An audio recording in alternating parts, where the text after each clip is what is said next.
Hello friends, the Bong save Shukla চ্যানেলে সকলকে welcome. আশা করছি সবাই ভালো আছেন। আজকে আরও একটা পনিরের রেসিপি নিয়ে এসেছি, পনির মাখনওয়ালা। এটি রুটি, পরোটা, নান, কুলচা সবের সঙ্গে খেতে খুবই ভালো লাগে। তাহলে চলুন রেসিপিটা দেখে নেওয়া যাক।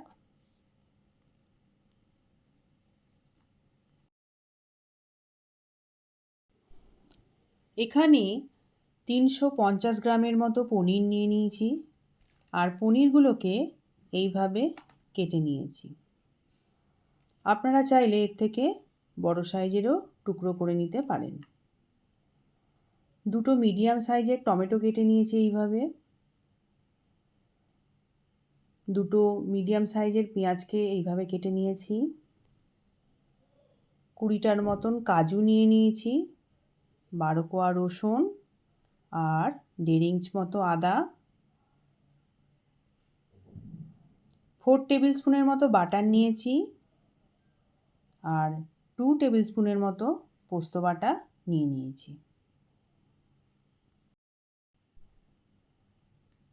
এরপর গ্যাসের ফ্লেমটা অন করে দিয়ে কড়াইটা গরম করে নিয়েছি। 1 টেবিল স্পুনের মতো বাটার দিয়ে বাটারটাকে এবার গলিয়ে নেব। গ্যাসের ফ্লেমটা লোতেই রেখেছি, না হলে বাটারটা জ্বলে যাবে। এরপর আস্তে আস্তে এক এক করে পনিরগুলো দিয়ে দেব। অর্ধেকের মতো পনির আগে ভেজে তুলে নেব।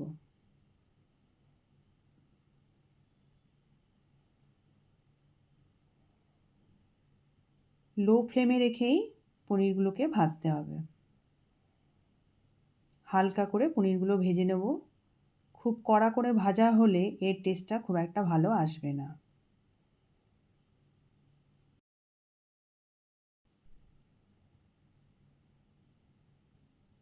এরপর পনিরগুলোকে আস্তে আস্তে উল্টে ভেজে নেব।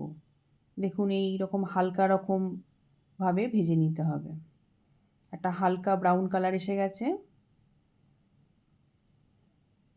এর থেকে বেশি কড়া ভাজা চলবে না। উল্টো সাইডটাও এইভাবেই ভেজে নিচ্ছি। ভাজা হয়ে গেছে। এরপর আমি এগুলো আস্তে আস্তে কড়া থেকে তুলে নিচ্ছি।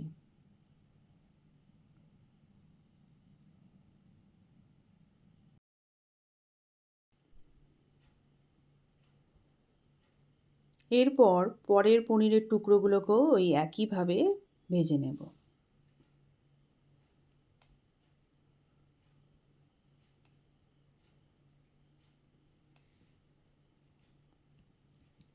ব্যাস, সব পনির ভাজা হয়ে গেছে। এবার ওগুলো সব আমি তুলে নিলাম।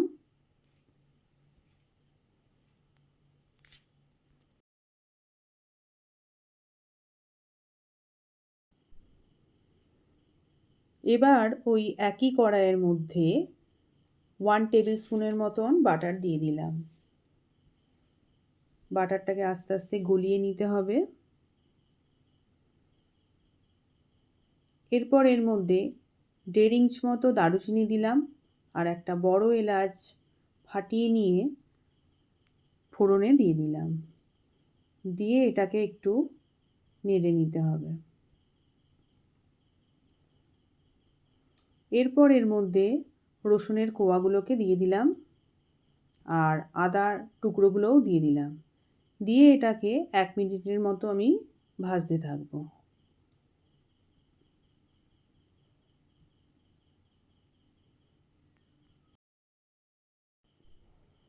1-1.5 মিনিট পর আমি পেঁয়াজের টুকরোগুলোও দিয়ে দিলাম। পেঁয়াজটাকেও এবার 1-1.5 মিনিটের মতনই ভেজে নেব। গ্যাসের ফ্লেমটা লো টু মিডিয়ামে দিয়ে ভাজতে হবে। এরপর কাজুগুলোও দিয়ে দিলাম। কাজুগুলো দিয়েও 1-1.5 মিনিটের মতন ভাজতে থাকবো।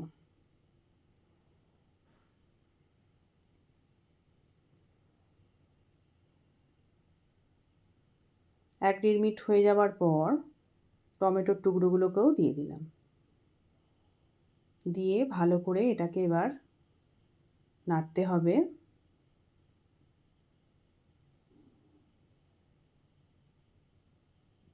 2 থেকে 3 মিনিটের মতন এগুলোকে আমি ভেজে নেব।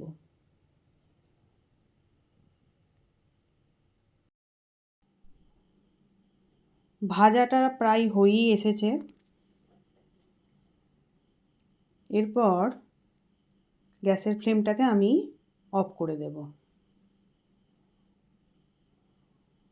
এই পুরো মশলাটাকে একটা প্লেটের মধ্যে ঢেলে নিচ্ছি।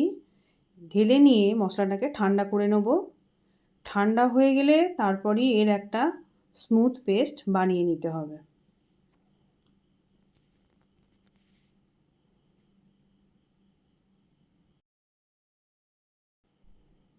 মশলাটা ঠান্ডা হয়ে গেছে।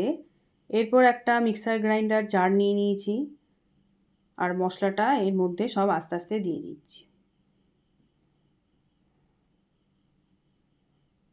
এরপর মশলার একটা স্মুথ পেস্ট বানিয়ে নিতে হবে। ব্যাস, সব মশলা দিয়ে দিলাম এর মধ্যে।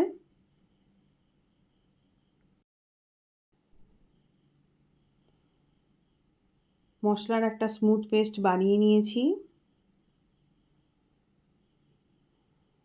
এরপর গ্যাসের ফ্লেমটা অন করে দিয়ে আবার ওই একই কড়াইয়ের মধ্যে 1 টেবিল স্পুনের মতো বাটার দিয়ে দিলাম।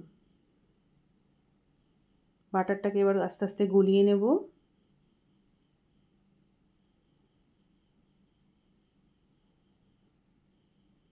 এরপর এর মধ্যে 1/2 টিস্পুনের মতো গোটা জিরে ফোড়ন দিয়ে দিলাম। দিয়ে এটাকে 30 থেকে 35 সেকেন্ডের মতো ভাজতে থাকবো। গ্যাসের ফ্লেমটা লোতেই আছে।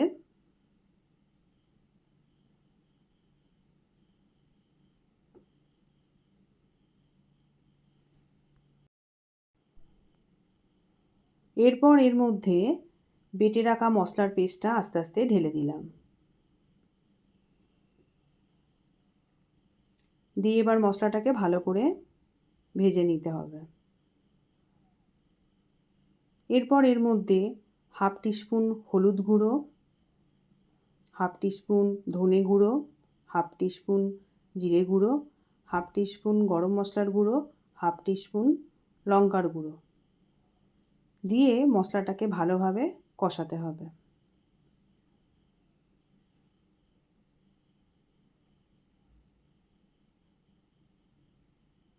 এরপর এর মধ্যে স্বাদমতো লবণ দিয়ে দিলাম।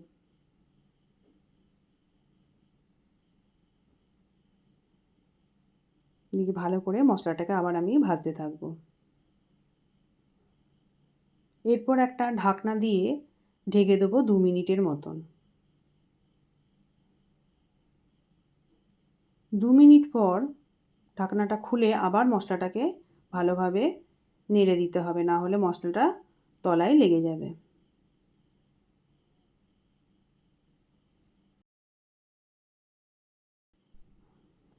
এরপর এর মধ্যে পোস্ত বাটাটাও দিয়ে দিলাম। দিয়ে এটাকে ভালোভাবে এবার নেড়ে দিতে হবে।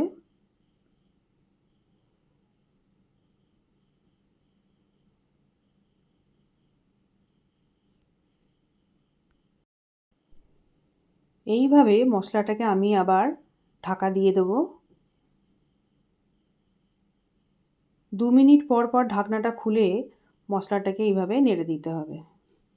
এইভাবে মশলাটাকে 7 থেকে 8 মিনিটের মতন কষিয়ে নেব।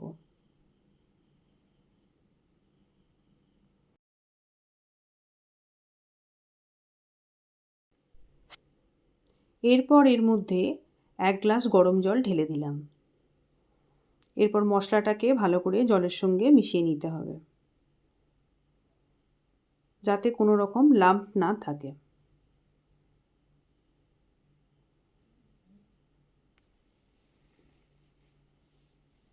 এরপর একটা ঢাকনা দিয়ে ঢেকে দিলাম।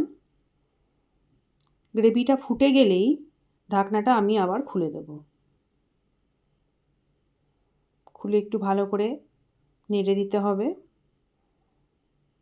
এরপর ভেজে রাখা পনিরগুলো এর মধ্যে আস্তে আস্তে দিয়ে দিলাম, দিয়ে ভালো করে নেড়ে একটা ঢাকনা দিয়ে এটাকে আমি 2 থেকে 2.5 মিনিটের মতো ফুটতে দেব।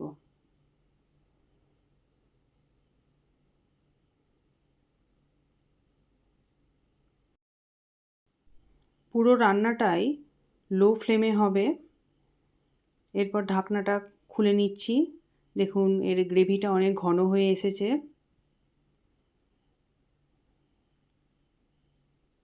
এইভাবে 3 থেকে 4 মিনিট আরও একটু ফুটিয়ে নেব। এরপর 1/3 টিস্পুনের মতো কাসুরি মেথি আমি আগে থেকে তাওয়ার মধ্যে রোস্ট করে রেখেছিলাম। সেটাকে আমি হাত দিয়ে চেপে ঘষে এর মধ্যে দিয়ে দিলাম। দিয়ে এটাকে ভালোভাবে এবার মিশিয়ে দেব।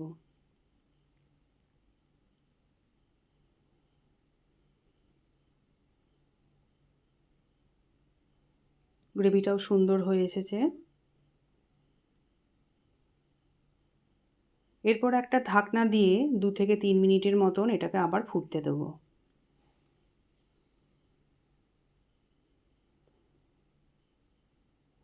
দু থেকে 3 মিনিট পর ঢাকনাটা খুলে এটাকে আমি আবার ভালোভাবে নেড়ে দিলাম।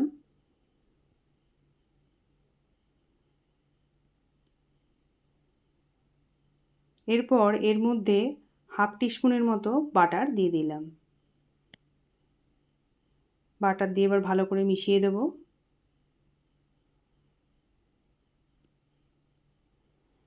আর 1.5 টিস্পুনের মতো ফ্রেশ ক্রিম দিয়ে দিলাম। আপনারা চাইলে 3 টিস্পুনও দিতে পারেন।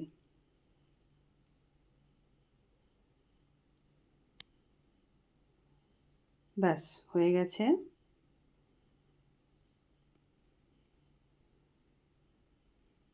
এবার এটা ভালোভাবে মিশিয়ে দেব।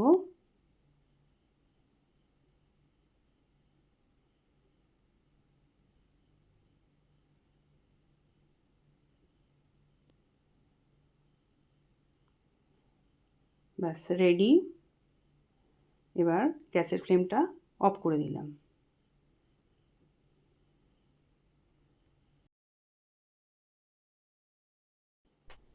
এরপর আমি এটাকে সার্ভিং প্লেটে সার্ভ করে দিচ্ছি। রেডি হয়ে গেছে পনির মাখনওয়ালা। এটা খেতে খুবই ভালো লাগে।